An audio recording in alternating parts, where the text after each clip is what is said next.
Kenalin, nama saya Fakih. Saya Laila dan teman-teman kami ada Fauzia, Sebelumnya akan ngomongin siapa Kami dari kelompok 8 akan menampilkan podcast kita dengan akan sebelumnya perkenalkan, nama saya Aliansa Heriman. Saya alumni dari Psikologi UIN Bandung. Kebetulan saya kuliah angkatan 2019 mungkin. Kalau misalkan terkait perkenalan mah itu mungkin. sekarang akan kerja di mana dan di bidang apa? Oke. Kalau misalkan terkait pekerjaan di mana, kebetulan aku kerja mungkin di salah satu perusahaan finance. Terus kebetulan juga untuk posisi di pekerjaan itu di posisi HRD atau human capital. Kira-kira si pekerjaan itu kan gambarannya ya, akan tuh ngelakuin kerjaan itu gimana, terus pas akan masuknya persyaratannya apa aja, ya kayak gitu. Oke. Terus gimana tadi? Ya kayak gitu, gambaran kerjanya kayak gimana, untuk persyaratan akan sebelum masuknya tuh apa aja.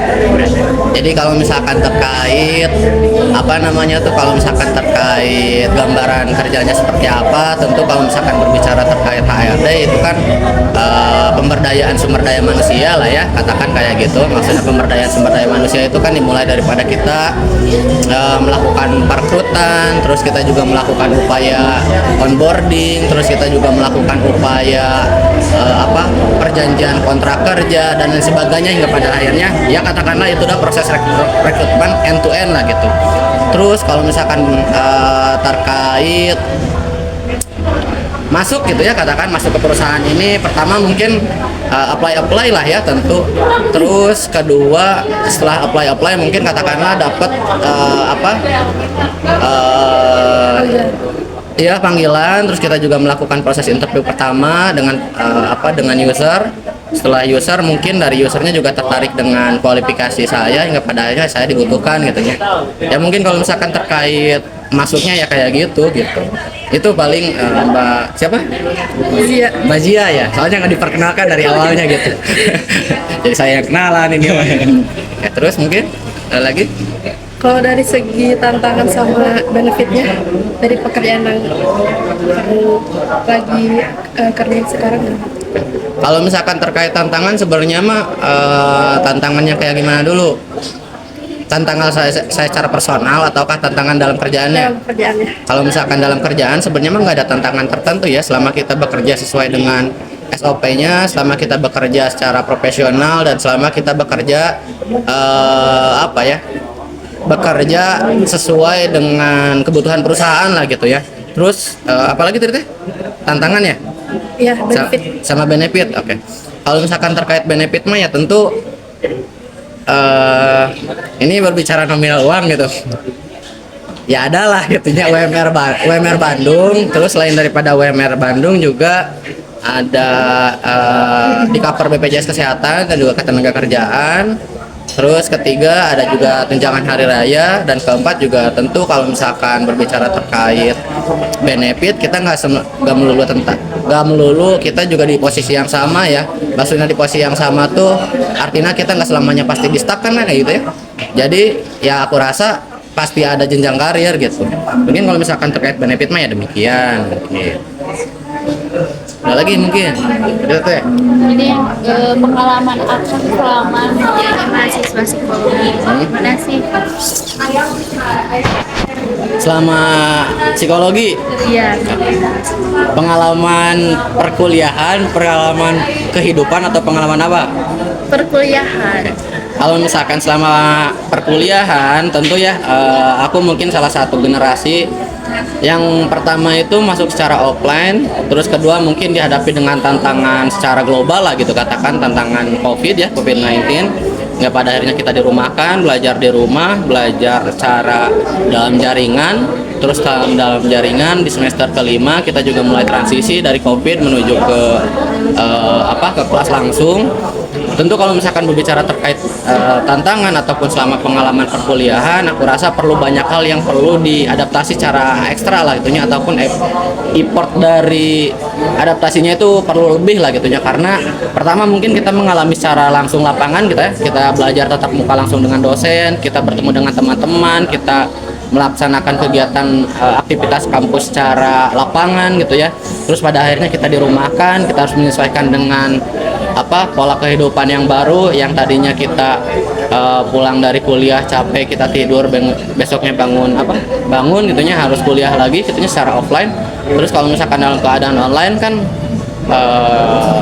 dalam jaringan terus ya, kayak harus kena laptop, harus mengerjakan tugas, atau mungkin kalau misalkan kuliah secara laptopan sekalipun kan nggak bisa secara komprehensif semua orang itu bisa paham, karena kan itu secara jarak jauh ya. Jarak jauh itu dalam artian ya aku bisa tidur, kuliah diaktifkan kan gitunya. Nah terus setelah di keadaan kayak gitu dibebankan langsung secara offline, ya tentu itu perlu adaptasi yang lebih juga lah gitunya. Dalam artian yang tadinya kita lebih senang rebahan, yang tadinya kita senang belajar sambil tiduran, sambil makan, sambil minum, sambil buka IG gitu ya, terus harus langsung secara offline, ya mungkin ada banyak hal yang perlu di recovery lah. Terus selain daripada hal demikian ya mungkin kalau misalkan di psikologi kan ini ya perkuliahannya itu cukup menarik ya. Maksudnya menarik tuh kita langsung melaksanakan ujian praktek lah gitunya. Maksudnya ujian praktek tuh psikodiagnostik, bukan psikodiagnostik atau ya apa namanya tuh yang tester, bukan observasi, yang semester 5-6 tuh ya, kita melakukan alat tes lah. Saya lupa lagi matkulnya, udah cukup lama 2022 berarti itu ya, 2022. Kita juga praktek lapangan, praktek pengambilan sampel psikotes, terus jadi lupa lagi kuliah teh udah tahu duit mah iya pokoknya mah belajar tentang alat tes psikologi lah gitunya, buat psikotes, buat mengukur tes intelijensi katanya dan sebagainya lah gitunya.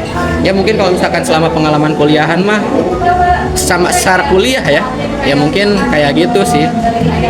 Itu sih paling Mbak. Santai aja gak sih? Ya cukup ngalir aja, kalau misalkan ada yang ditanya maksudnya jangan terlalu.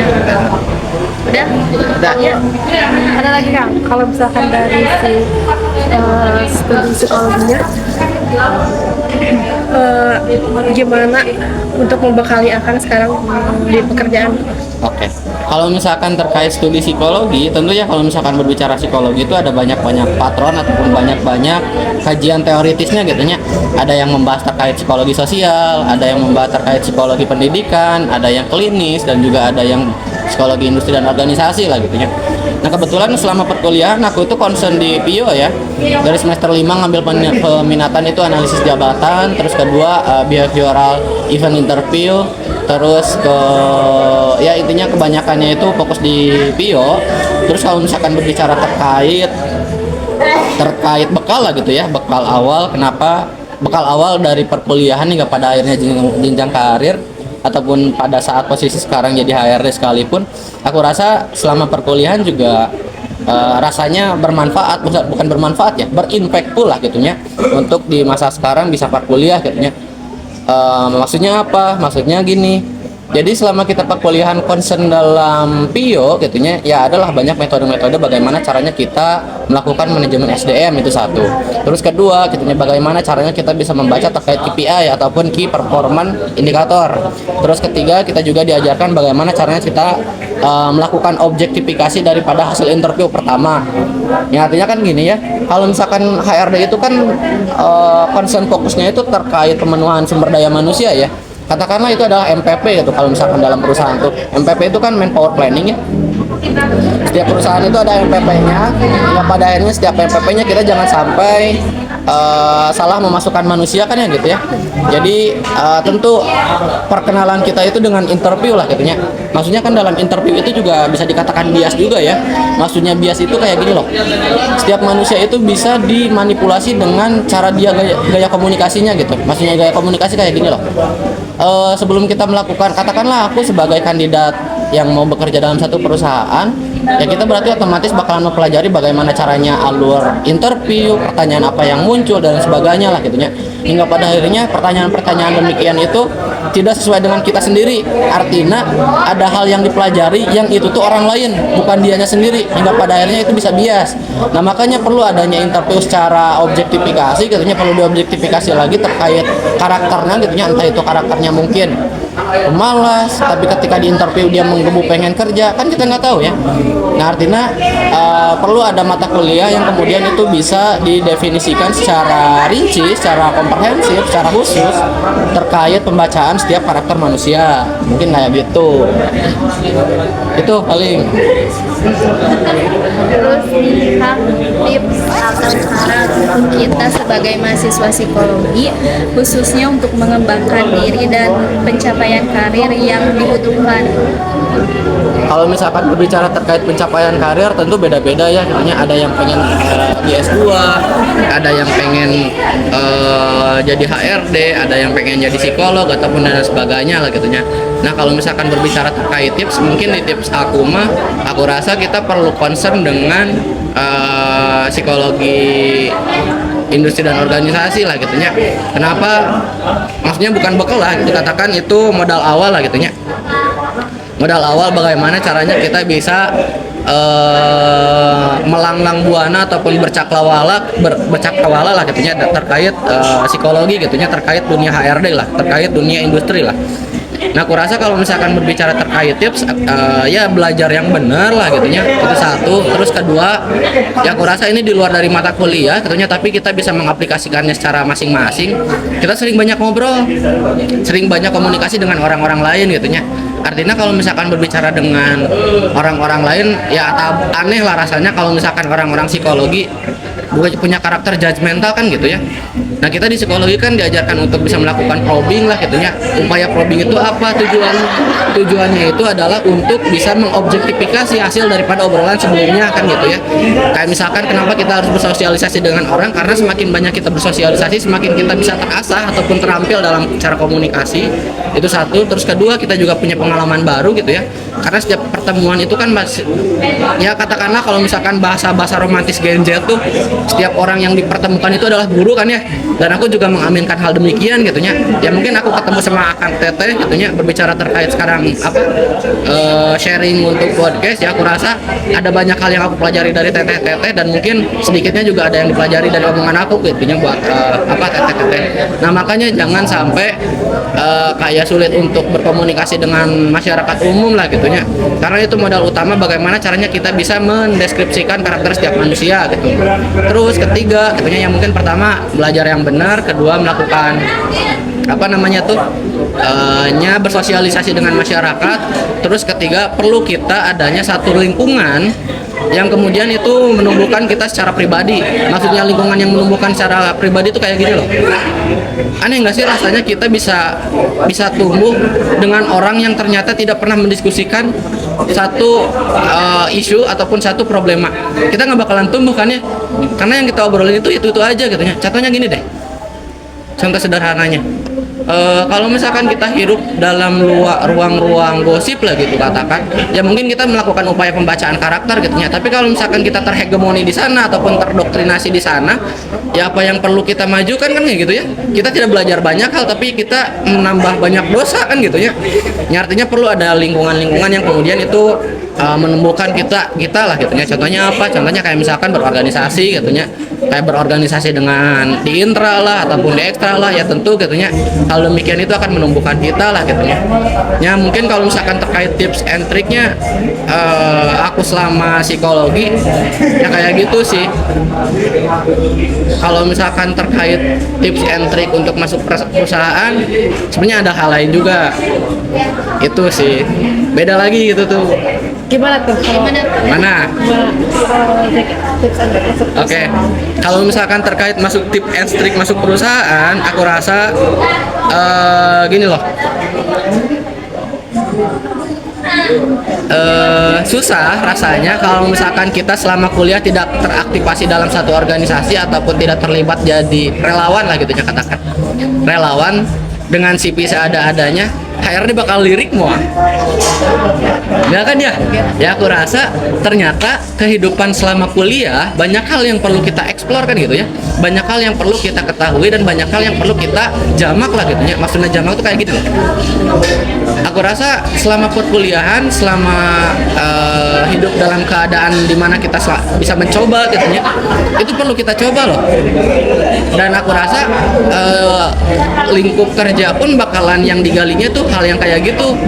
Di lingkungan kerja tuh yang ditanya tuh bukan kuliah matkul apa kan gitu ya, tapi selama kuliah sudah melakukan apa aja kan gitu ya. Nah itu pertama mungkin ya. Kalau misalkan terkait tips and trick mah untuk masuk perusahaannya kita kembangkan diri di organisasi manapun lah, itu ada kayak tadi mungkin intra, ekstra ataupun mungkin concern dalam psikologi mungkin. Terus kedua, kalau misalkan kita pengen masuk dalam perusahaan yang kita mau katanya, kita coba attract si HRD-nya melalui apa? Melalui LinkedIn, melalui Instagram ataupun melalui platform lainnya yang mungkin itu melibatkan dengan perusahaannya ataupun lembaganya deh. Misalkan gini. Yang paling manjur lah gitu, katakan yang paling manjur untuk cari kerja di dunia HR itu menurut aku LinkedIn lah ya. Kenapa di LinkedIn? Karena rata-rata di sana itu banyak HR yang mungkin mencari kandidatnya itu dari LinkedIn. Ya simpan lah gitunya, ada LinkedIn misalkan Mbak Jia lah gitunya sebagai HR di PT Pertamina gitu katakan. Ya itu kan sering melakukan update lah ya, gitunya update terkait perusahaannya, update terkait capaiannya, update terkait open lockernya ataupun dan sebagainya gitunya. Nah itu kita coba untuk attract di sana, kayak kita hubungkan untuk ya dikonekkan lah gitunya dengan HR tersebut. Kita sering melakukan komunikasi secara formal lah gitunya ataupun secara informal gitunya. Ya intinya sharing-sharing lah gitunya. Ya mungkin itu bakalan dilirik juga jadi poin plus lah gitunya, selain daripada yang pertama mungkin pengalaman lah gitu. Terus kedua ternyata setelah dibangun komunikasi gitunya, kita mencoba untuk menyentuh lah gitunya, mencolek lah gitu katakan. Ya mungkin ketika komunikasi yang dibangun nyambung ya tidak menutup kemungkinan bahwa kita juga bakalan ditarik untuk ikutan ke sana kan gitu. Mungkin kalau misalkan tips aku untuk kerja mah ya kayak gitu. Asal muncrat ngomong deh. Mau minum dong gitu. Itu sih mbak-mbak, teteh-teteh, akang-akang. Tapi ada gak sih kan kayak kesulitan dari akang sendiri selama mencari pekerjaan atau selama sekarang udah kerja gitu? Oke.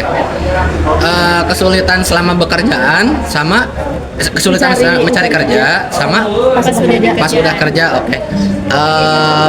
Prakerja lah gitu katakan. Nah kalau misalkan berbicara terkait prakerja tentu itu menjadi hal yang sulit lah ya. Hal yang sulit itu dalam artian kayak gini. Kita udah siap nih didistribusikan terhadap perusahaan, kita udah siap secara personal, kita sudah siap secara pengetahuan, kita sudah siap secara keterampilan untuk kita bisa berkontribusi aktif dalam satu perusahaan, tapi tidak ada perusahaan yang mau nge-reach kita kan gitu ya. Itu menjadi stresor lah bagi aku. Artinya mungkin inilah, kalau misalkan berbicara terkait latar belakang aku gitunya, ya aku rasa setelah aku lulus aku ada di waktu yang cukup lama aku nggak bekerja, yang katakanlah nganggur lah gitu ya, nganggur dalam jangka waktu 6 bulan gitunya. Aku rasa itu menjadi stresor buat kita lah gitunya, kayak anjir kita udah siap untuk kerja tapi nggak ada perusahaan yang menerima kita kan gitu ya. Terus kalau misalkan terkait kesulitannya kayak gitu sih, kayak ngeregulasi emosi dengan baik lah gitu ya, kayak bagaimananya caranya kita mengolah diri untuk lebih baik lagi atau melakukan improvement lebih maju lagi untuk bisa dilirik oleh perusahaan gitunya. Nah mungkin itu satu sebelum kerja mah ya, banyak dampak-dampak psikologis yang muncul lah gitunya, kayak stres mah, depresi mah, atau mungkin kayak misalkan lihat orang tua pagi-pagi udah bangun siap kerja, orang masih tidur kan malu lah ya, apalagi lelaki meren cir kan fuck lah gitu kan gitu. Terus kedua kalau misalkan terkait kesulitan selama masa kerja, kalau misalkan terkait masa kesulitan tuh nggak ada selama kita niat awalnya itu bekerja kan gitu ya. Itu tergantung bagaimana cara pandang kita menyikapi kehidupan kan kayak gitu. Nah kalau misalkan kita menyikapi kehidupan kerja itu hanya kerja, aku rasa nggak bakalan optimal gitu ya. Kecuali kalau misalkan kalian kerja tapi punya target dan itu bisa seoptimal mungkin. Contohnya gini, contoh sederhananya gini deh, hidup tanpa tujuan itu nggak ada kejelasan kan kayak gitu lah. Kayak misalkan deh kalian hidup teboga tujuan nyarek nanaonan kan gitu nya, kecuali punya hidup punya tujuan. Kayak misalkan kalian pengen lulus, berarti otomatis naon proses anu perlu dilaluinya itu kuliah dengan baik kan ya gitu ya, terus kuliah dengan semaksimal mungkin, terus usahakan dalam satu kuliahnya itu tidak ada yang ngulang kan, tujuannya untuk lulus tepat waktu kan ya. Nah kalau misalkan ternyata dalam proses untuk ketujuannya itu nggak baik, aku rasa susah lah gitunya dalam kerja. Nah sama halnya dengan kerjaan gitunya, kalau misalkan tadi berbicara terkait tujuan untuk lulus, kerjaan juga sama ya. Secara garis besarnya mungkin kerjaan itu yang pertama mungkin mengimplementasi pengetahuan yang kita punya, kedua selama implementasi pengetahuan yang kita punya apa benefit yang perusahaan berikan untuk kita selama kita berkontribusi untuk kemajuan perusahaan kan kayak gitu ya. Ya artinya kan ada timbal balik ya gitunya, aku mengeluarkan keringat untuk perusahaan, perusahaan membayar aku untuk itu kan gitu.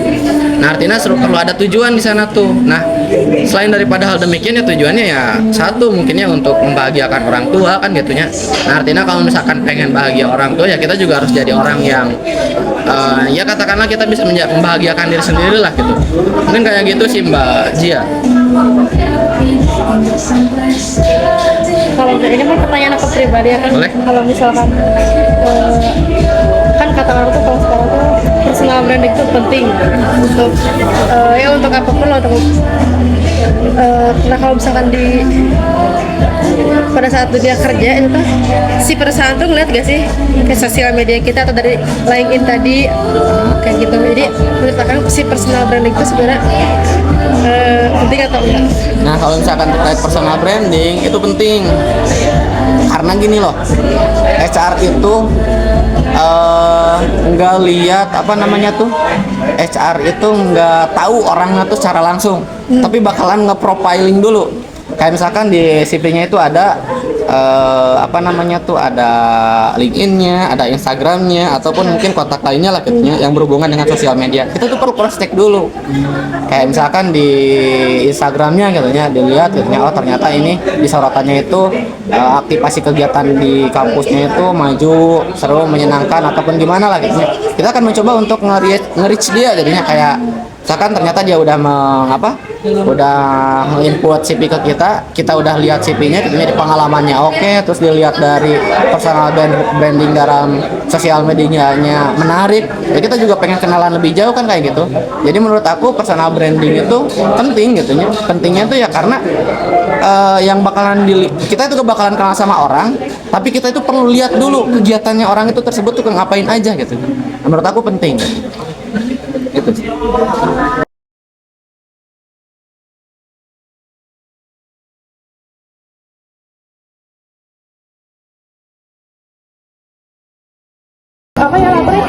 Nah guys, akhirnya podcastnya udah beres. Semoga dari podcast ini bisa nambah pengetahuan kalian Dan semoga menjadi tontonan yang baik buat kalian juga ya. Dadah. Dadah.